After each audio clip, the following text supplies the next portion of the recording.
All right, you guys, what's up? What's up? Welcome to According to Who. I am your host Dee, and I am joined by my excellent panel today. Thank you guys for showing up so much. Okay. To my left, I have Trilla, the owner of King's Treasure.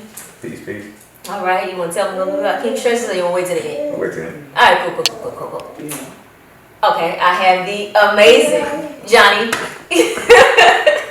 What's up? And then I have Bianca. And tell them about your line real quick. I have a hair care line for kids and adults. It's called Fancy B Hair Products and Fancy K Hair Products. All right, and what we got here? We got some foam 3-in-1, and we got shampoo and conditioner, and then also for the kids line, braiding jam and miracle milk. Okay, what's the 3-in-1 foam? So that's for my relaxed and natural. Mm-hmm. So if you're natural, you can use that to get your coils, and if you want to blow out, you can also use that to make sure that your hair is silky smooth. Okay, what's that nice oil up there for? What's that? That's my hair growth oil. That's my #1 seller. So I know, right? If you go look on my social media, which is Fancy B Hair Care, you can go see the reviews also. But it helps promote hair growth. Okay, and what's this little interesting thing on the tip of this comb? That is. I've seen a rat tail comb. This ain't just a regular rat tail comb. This got a little That is the bestie comb. You can use that for braiding, precise parting. Yep. So that's what that is, that little hook. Yep, that little hook. That's pretty cool. You want some tight braids? Get it in. All right, well, I just first want to thank you guys so much. I'm not going to remember that. I just want to first thank you guys so much. ICeasar's behind the camera trying to tell me to focus in, but I'm not going to remember that. But thank you guys so much for participating. As you know, this took a lot to pull together, so thank you. Respect. All right. Thank you for having us. It's an honor. You're welcome. So what we're going to start with is, everybody has kids on this panel, right? Kids on deck. Kids on deck? How old is yours? She's 8. How old are yours? 11, Okay, 4, and 3. Oh, 3 of them things. Yeah, 3 of them things. You got a lot of churn. I have an 8-month-old, and he'll be 8 on the 17th.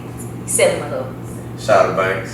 I got a 6-year-old and a 3-year-old. King just had a birthday, right? Yeah, King just turned 6. All right. So, how did having kids change you in a relationship or outside a relationship? How did kids impact your relationship, basically? You gotta get serious. For me, I was like, nigga, it's real now.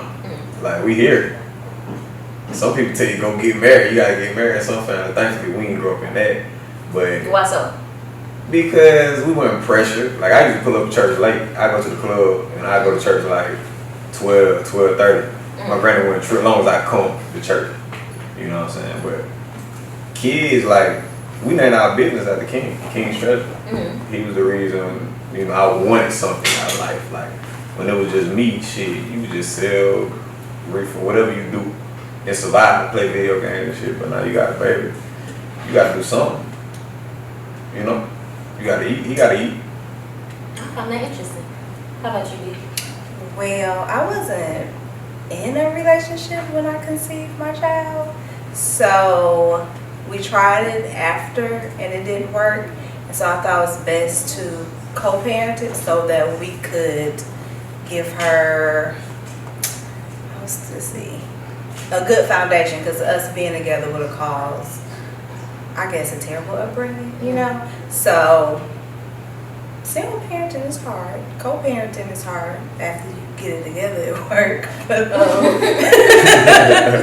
it's hard. Worth it though, right? Yeah, and during the time I was pregnant, I really did put stress on myself, because that whole American dream, like being married, having the kids and stuff like that. And so that was like my concept of like, dang, I done had a baby. And this was not in the plan. Like, so that was, I think I put more pressure on myself for that part. Yeah. Did you judge yourself?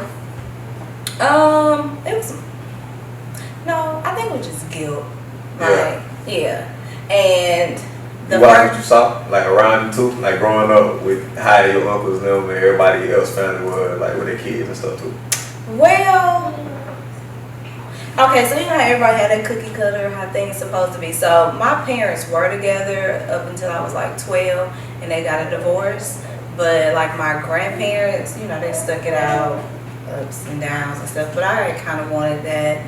I need to be married, then have the kid, you know, the house and all that stuff. And it wasn't going. Like, I'm thankful for my daughter, but the baby wasn't in the plan at that time of me conceiving. But I really am thankful, because if I didn't have had her, I don't know where I would like be in my life, because I was like, I ain't gonna say out there like I was, you know, but I didn't have any sense of direction, you know, partying, going out to eat. Like 20, what, 21? No, I was 25.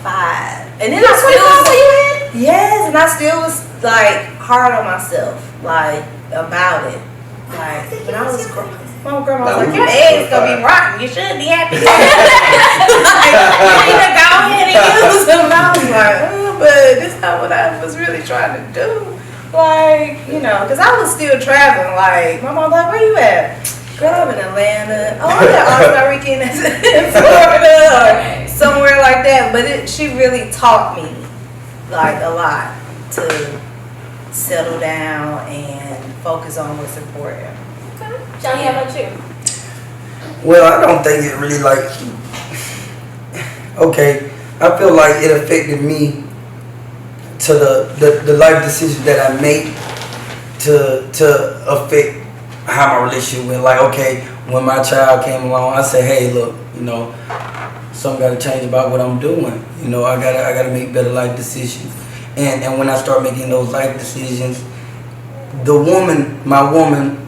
my children's mother, you know, she's seen how that affected me, and it affected the whole relationship. Like, oh damn, he making them manly decisions now. He putting family first, you know. So it was good. It was good. And she seen that man come out of me because my child came, and I start putting things first, and that's what she wanted. She wanted to see that man, you know. Yeah. She went, oh yeah, he changing. He ain't hanging out with them boys no more. He in the house.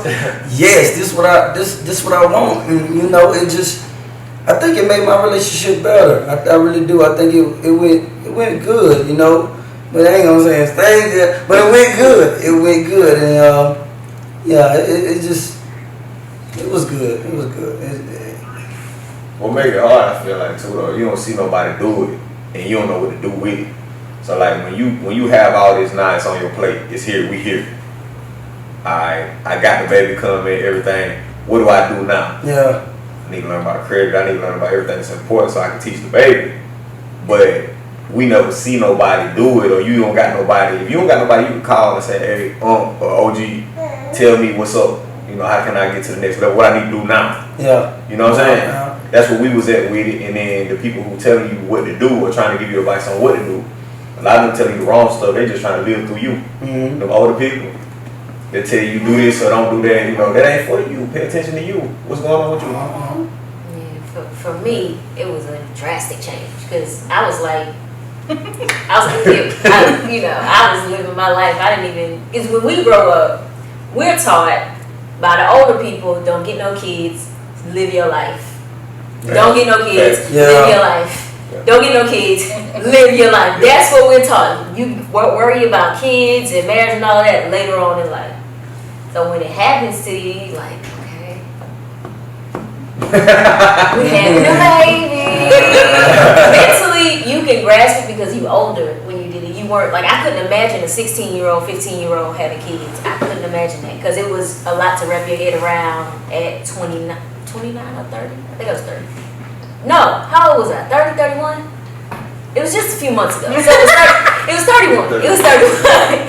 It was a lot to wrap my head around, but it changed me in certain ways. Like, you know, you're very emotional, you know, things like that. But you'd be very emotional after pregnancy. I feel like you feel what everybody feel what each other feel. Like the baby feel what mama feel, and mama and daddy feel what each other feel too.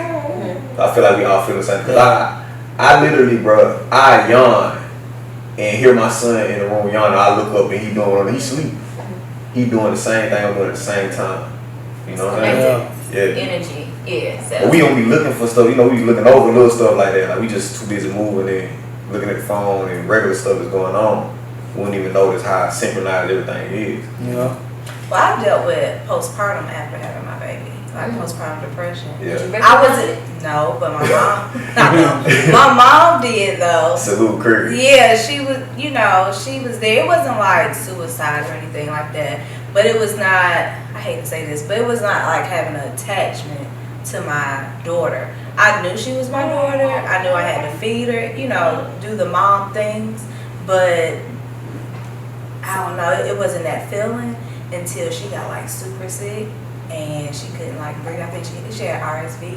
And so that's when I realized like, oh, she can die, that's my baby. Like, I birthed her, but it took that for it to click in because I was so ashamed and this wasn't the plan that I had to have a baby. Like I really went through that dorm. I cried every day, y'all. Because I really wasn't. Pregnancy? Yes, because I really wasn't trying to have a baby. Like that was not in my line of doing things. Every day too. Like, yeah. So I was. Pregnancy? Tell me watch your friend. Yeah, man. I'm telling you, man. She'll tell me to pick up something for the store. I might get the same thing, but the wrong brand. And she'll fuss me out. I didn't tell you to get that. I wanted the other kind. Like, oh my God, man. It was tough, man. Wow. It was tough for me. Yeah. I had the world on my shoulders, man.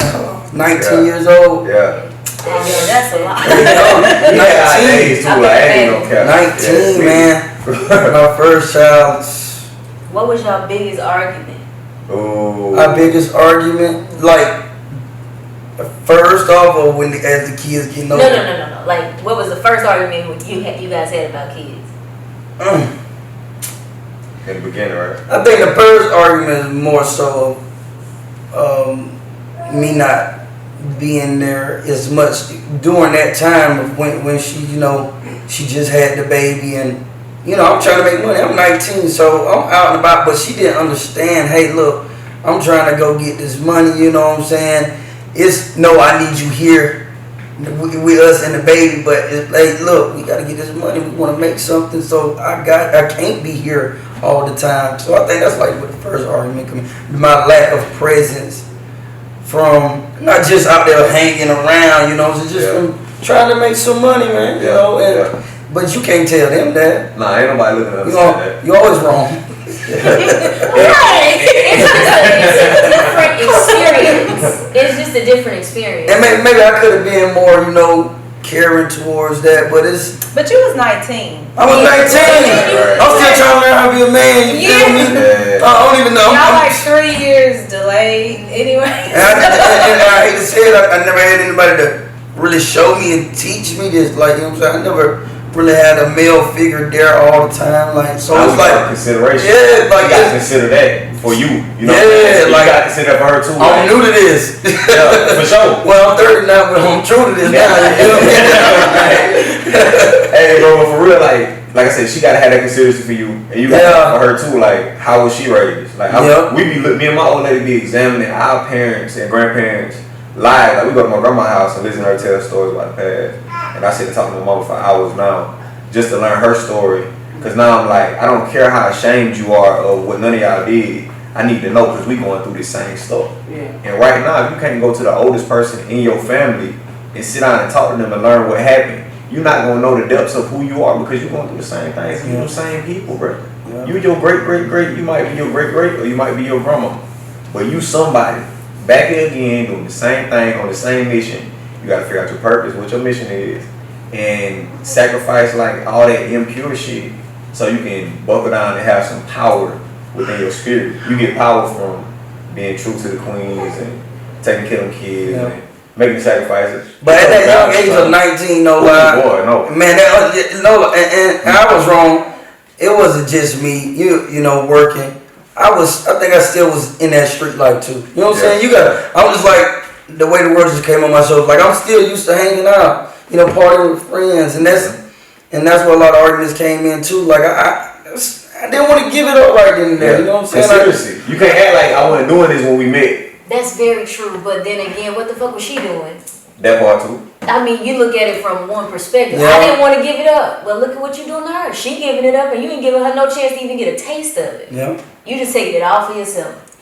Yeah. Yeah, look Not at saying it that from she was mama's baby daddy's baby. That's a true and sad statement. That's a very true and a very sad statement. Yeah. Because that's where most of your conflict comes in, because that kid is the responsibility of two people. So when you push the responsibility off onto one person, Yeah. it sucks. You create a whole lot of issues from yourself when you don't fully participate. You don't get to slack or do what the fuck you want to do. This person had to sacrifice. Why does that not matter? Is your stuff more important than theirs? Oh. Yeah. And that's what you're telling somebody when it's like, you got it. And as women, we don't ask for help. I really think I'm a better daddy. You know how odd it feels to ask somebody, to ask the daddy, That's hey, do this for your kid. Then he gonna feel like you telling him what to do. Why the fuck don't you just want to do that for your kid? But then they get offended too when you do tell them, like, can you she needs such Because and you such shouldn't and- have to. Because now you They they get mama. aggressive, like, what you mean? I don't do nothing for my child. Sometimes you might not have it though. I ain't talking about money. No, That ain't never about the money. It's consistency again because like you said, if you know that man just bought or took them to make a sacrifice to do this or that the other day, then you should know and expect, okay, well maybe I might have to flip this one or whatever. Like I ain't gonna care. I'm so considerate. I'm talking about other scenarios because I take care of everything. Like I don't ask for nothing. Like I look at it like I had these kids. She want to homeschool. We want this lifestyle. I'm gonna do what I gotta do to sacrifice support. When I was on the road trucking and shit, like bro said, a lot of time away, but a sacrifice so we can have money for a foundation. We need a house. They need this. We need that. But nobody is here for you to call. Luckily, I had a couple people that I met along this road, but nobody here for you to call when you depressed or messed up in the game, and she not understanding or hearing you out. Yeah. Like, babe, I need rest. I got a crash day or whatever. Or even you hearing her out, like, she tired, bro. Nigga, go wash the dishes. Go wash clothes. Yeah, you're right. I be doing all that shit, bro. But that's why I can speak this way, because I do it all. And I don't feel less or more. I just know that when I come, like I'm disappointed or upset about something, babe, you gonna hear me out because I ain't coming at you angry or maliciously. And I hear you out whenever it's time to. So, I ain't gonna talk no bullshit. I'm gonna come to you with. Question. What up? Do you feel like how old is your first child? He's 6. He's 6. I was 25. 25. Working at Whole Foods. Your youngest? Mm-hmm. How old is your youngest? He's 3. 3. Yeah. Do you feel like you're a much better dad now than then? Bro, Because it's like your first child is like your... That's your Yeah, I don't want to say that. Your first child is like, I'm just getting learned. I'm climbing the ropes. But it's like as time go on and you get more kids, you develop that father become a way of life now. It's a way of life. It's just embedded within you now because you've been doing it so long, but you done got better at it. Yeah. You know what I'm saying? Now you know how to really, you understand that kids don't care about your money. Yeah. They don't. Why they don't need it? They just want that time. Yeah, and it's freedom. It's the same thing you chasing. Like deep down, it's about intention. If we intentional enough to say, okay, every day I wake up, I'm like, all right, I do this for them kids. Every time I look at them, I set the intentions. All right, this for my kids, this for my kids. It flow, everything go well. You start doing selfish shit for you. You going to buy this designer. You doing stuff you know you don't need with the overabundance of money that you got. You know you could have bought them a little IRA account or made some type of investment for them. And you played like you see the universe catch up with you. And that's how you get good at parenting. I feel like that's how you get good at life. You watching to see what I need to do in what season. Like now, we going into fasting season. It's time to watch your pockets. Stop spending. Sit down, be still. This winter time we supposed to hibernate just like the animals. We shed our leaves right now. We get ready to be home, eat soup, chilling. If you trying to move and going against the grain, which we do in our relationships, we do in our personal self, then when stuff go left and you out of ordinary, you're not feeling the vibe of what's going on in life, you take that to your partner, you take it out on your kids. You know what I'm saying? We need to know how to love ourselves, to go take that walk, take that deep breath, get that diary, start writing about what you got going on, holla at your bro. Let me call my nigga Mike. I'm about to pull up. We gonna shoot some pool, smoke one. You know what I'm saying? Yeah. Like figure out how to get you where you need to be so this machine can keep running. Yeah. A lot of people suicidal and they tripping right now, bro. Cause the world, It's crazy right now. It's a wild world, man. It's real. So what did having kids teach you about love? Ooh. I'm gonna tell you what having kids teach me about love. Great question. Kids having Great question. that's a good question.